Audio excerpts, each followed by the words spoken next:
안녕하세요. 반갑습니다. 발달 심리와 기독교 상담 또 이렇게 강의를 진행하는데 오늘 또 뉴스를 보니까 우리 백석대학교 대학원도 마지막 종강 때까지 계속해서 온라인 수업을 해야 된다는 그런 연락을 받았습니다. 이태원 사태와 2차, 3차 계속해서 코로나가 줄어들지 않고 발생함으로 인해서 끝까지 이번 학기를 대면하지 못하고 공부를 하게 돼서 참 안타까운 마음입니다. 어쨌든 재난 가운데 일어난 이런 문제이기 때문에 잘 이해해 주시고 가정에서나마 최선을 다해서 열심히 공부하셔서 다음 학기에는 더 나은 모습으로 함께 배울 수 있기를 바랍니다. 성인 전기에 있어서 심리 사회적 발달, 특별히 결혼과 가족에 대한 그런 주제를 가지고 같이 얘기를 나눕니다. 심리사회적 발달, 성인 전기니까, 나이가 이제 20살에서 40세까지 해당되는 나이인데, 듀발과 밀러의 입장에서 보면, 이제 가족의 어떤 생활 주기가 8단계로 그렇게 구분을 하고 있습니다. 어떤 학자는 6단계로 구분하는 학자들도 있는데, 8단계가 일반적으로 많이 사용되어지고 이해되는 그런 생활 주기, 가족 생활 주기입니다. 가족 생활 주기마다 그에 해당되는 과제 숙제가 있기 때문에 그것이 인생에 있어서 중요한 문제가 되는 것입니다. 먼저 신혼기는 이제 부부가 만나서 가정을 형성하고 만드는 그런 단계입니다. 그래서 원가족으로부터 가지고 온 남편의 문제, 아내의 문제, 미해결된 원가족의 심리적 문제가 있다면 신혼기 때 여러 가지 갈등의 요소가 될 수가 있습니다. 서로가 함께 대화하며 친밀감을 발전시키고 가족 문화를 두 사람이 새롭게 만들어가는 아주 중요한 기간이고 이때는 부부 간의 만족도가 가장 높을 때입니다. 또 서로 사랑하고 특별히 열정과 육체적인 그런 뜨거운 사랑이 있는 그런 기간입니다. 그런 기간이 이제 지나서 자녀가 출산되는데 한 자녀일 수도 있고 두 자녀일 수도 있고 예전 같으면은 세 자녀, 네 자녀일 수도 있겠죠. 첫 자녀가 태어나면은 남편과 이제 아내 이렇게 자녀가 탄생함으로 인해서 어떤 그 삼각관계가 만들어질 수가 있는 거죠. 이때로부터 이제 신혼기가 거의 이제 끝나고 아내는 아기에게 전적으로 에너지가 투영이 되는 것이고 남편은 이렇게 관로 밖에 있는 것처럼 에너지를 사랑을 받지 못하는 관심 밖의 사람이 되기 때문에 의외로 삼각관계가 만들어질 수 있는 단계입니다. 그래서 이제 자녀 출산기 또는 자녀가 하나 둘에 따라서 자녀 완성기가 되겠죠. 가족 완성기가 되죠. 이때도 또 역할 조정, 역할 변화, 남편의 역할, 아내의 역할이 또 새롭게 만들어지는 그런 기간이기도 하겠죠. 그 다음에 이제 학령 전 자녀, 아이들이 자라서 유치원 또는 요즘은 어린이집 그런 데 보낼 수 있는데 초등학교에 들어가기 전의 자녀와 또 학령기 자녀, 청소년 자녀, 그때마다 이제 부모에게 주어지는 숙제 과제는 상당히 다를 수가 있는 것이죠. 우리 학령기 자녀가 되면은 이제 학교와의 관계, 또 친구와의 관계, 또 아이들의 교육에 대한 여러 가지 관심, 또 다른 아이들과의 어떤 비교 대상, 뭐 이런 여러 가지 숙제가 상당히 많아지게 되는 거죠.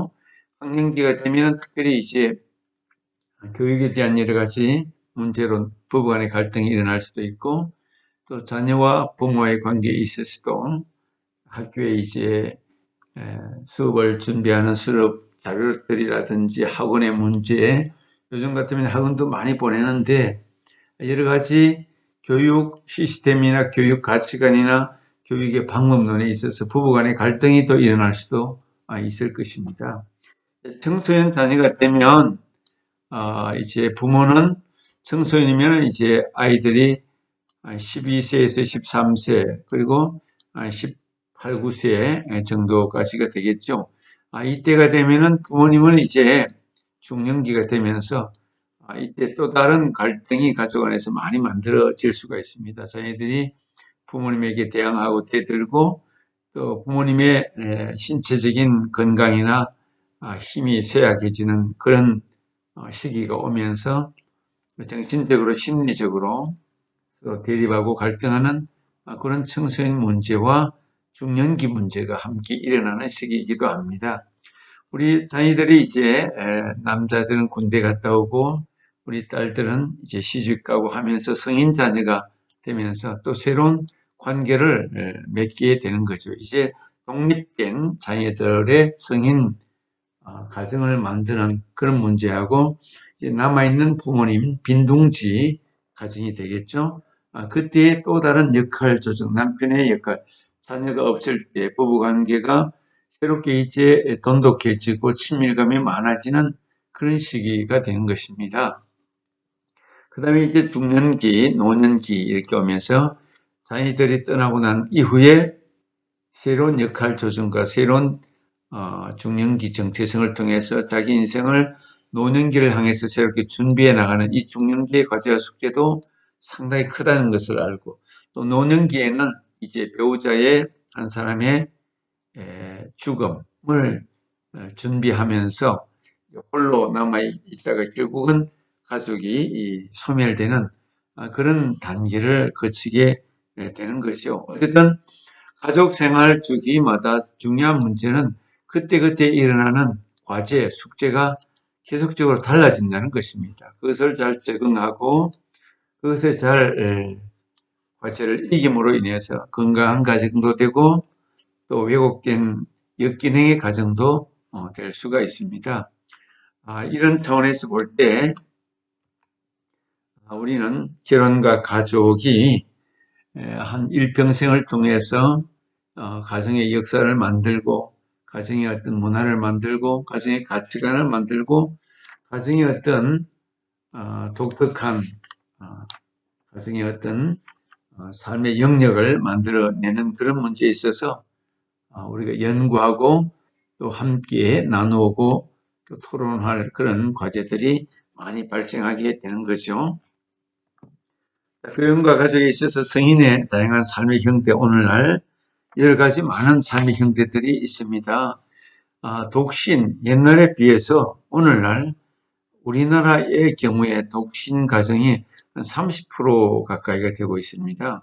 30%. 그러니까 예전에 비해서 압도적으로 홀로 사는 가정이 많아졌습니다. 예를 들어서 자녀들도 직장 때문에 아직 결혼하기 전에 나가 있으면 혼자 자취를 하든지 하숙을 하든지 하면 그것도 독신 가정이 되겠죠. 취업을 하면서도 결혼하기 전에는 홀로 나가 있으면 독신 가정이 되고 또는 이제 노인이 되어서 한 사람이 먼저 세상을 떠나면 홀로 남아있는 사람은 독신 가정이 될 수도 있고 또 그 외에도 이혼이라든지 가족 간의 어떤 불화 또 여러 가지 직장의 문제, 사업의 문제 때문에 주말 부부 뭐 이런 경우도 독신 가정으로 남아있을 가능성이 많습니다.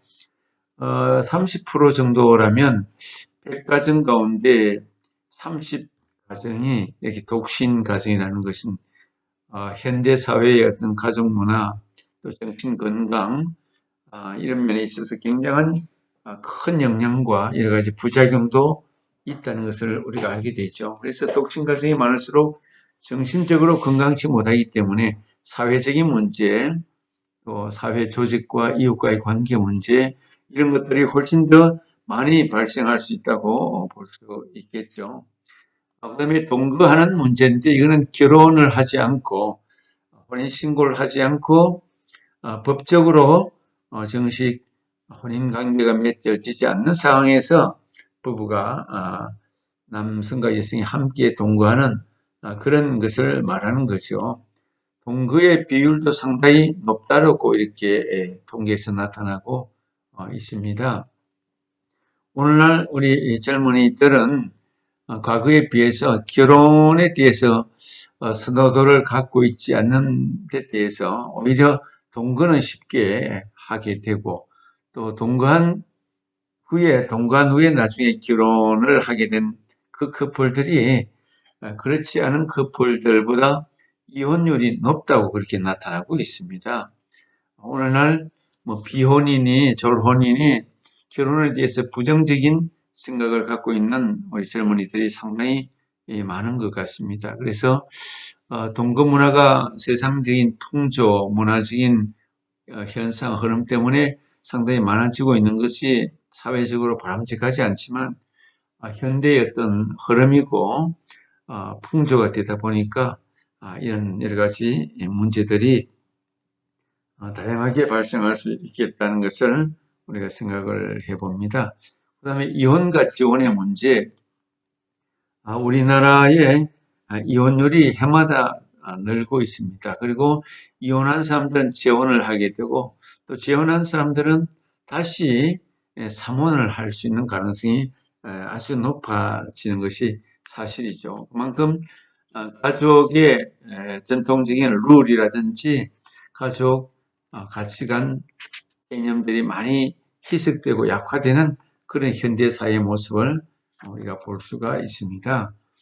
그래서 부부 상담이나 가족 상담을 통해서 건강한 가족 또 건강한 부부 관계를 위해서 끊임없이 우리가 도전을 주고 교육을 하고 잘 지도할 수 있는 그런 방안을 계속적으로 찾아 나가는 것이 필요하겠다고 보는 것입니다. 우리 성인 전기의 주요 문제 많이 있겠지만 특별히 교제에 따라서 이렇게 보면 이제 결혼과 직업과 관련해서 청년 실업의 문제가 우리나라에 상당히 큰 문제가 아닐 수가 없습니다. 요즘은 코로나 사태 때문에 우리 젊은이들이 아르바이트 일도 얻기가 어렵다 그런 말을 듣습니다. 경제가 마이너스 경제가 되면서 굉장히 심각한 사회적인 문제 가운데 우리 성인들의 실업도 크지만 우리 청년의 실업 문제도 굉장히 큰 문제가 아닐 수가 없습니다. 일할 수도 있고 일할 수 있는 의사도 있지만 15세에서 29세까지의 나이에 청년들이 일자리를 구하지 못하는 일할 기회를 갖지 못하는 것 이런 것이 이제 청년 실업 문제인데 그래서 취업에 실패한 우리 청년들은 심리적으로 우울하고 답답하고 불안하고 또 심리적인 많은 문제를 이야기하는 그런 어려움도 있습니다. 취업을 하지 못해서 자아 실현도 이루지 못하고 소속감도 부족하게 되고 그럼으로 인해서 건강한 사회인이 되어야 하는데도 불구하고 사회 경제적인 여러 가지 어려움 때문에 건강한 청년이 건강하지 못한 상태에 빠져버리는 그런 문제가 청년 실업의 문제가 아닐 수가 없습니다. 그래서 신조어로 니트족, 일자리를 얻으려고 노력도 하지 않는 계속해서 취업을 얻지 못하고 실패하니까 니트족, 일자리를 얻으려고 노력조차 하지 않는 사람들을 니트족이다 그렇게 이제 부르죠. 또 캥거루족이라는 말도 있는데 사회에 나가서 취업을 잘 못하고 혼자 사는 것이 너무 어렵기 때문에 부모에게 의존해서 사는 그런 청년들을 캥거루족이라고 부릅니다. 독립을 포기하고 부모 밑에 사는 청년을 캥거루족이다 그렇게 부르죠. 이처럼 여러 가지 어려운 문제를 많이 양산하는 것이 오늘날 청년들의 문제라고 볼 수가 있습니다.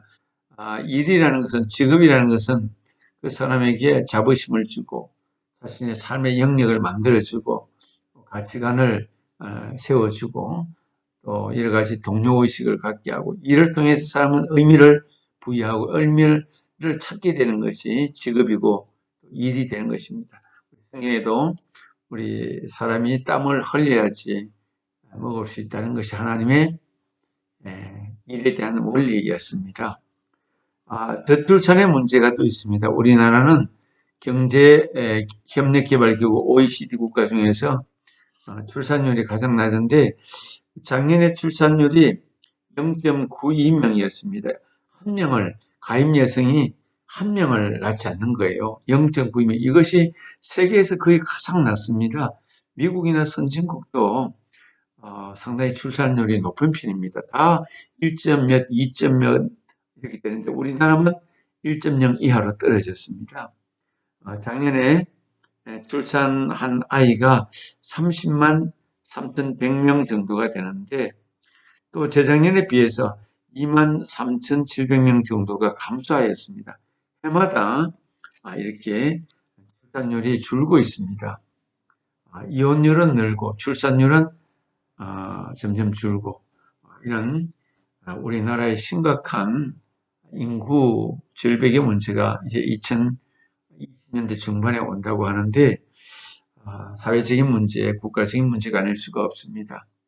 우리가 바른 가치관, 성경적인 하나님이 주시는 그런 바른 인생관과 가치관을 가지고 꼭 경제적인 문제가 아니더라도 인간으로서 남성과 여성으로서 결혼을 하고 가정을 만들고 자녀를 출산하는 가장 기본적인 삶의 원리를 따라가는 것이 중요한데 오늘 문화적으로 또 쾌락적으로 물질적으로 잘못된 사상의 영향으로 나만 잘 먹고 잘 살고 즐기면 되겠다는 그런 풍토 때문에 결혼도 회피하고 또 경제적인 사회 구조 시스템의 문제로 또 일도 할 수 없는 그런 어려움이 있습니다. 우리가 하나님이 주시는 지혜로 또 하나님이 주시는 능력으로 이런 문제들을 어떻게 슬기롭게 극복해 나갈 것인가에 대해서 끊임없이 기도하고 고민하고 또 문제를 해결할 수 있도록 지혜를 모아야 할 것입니다.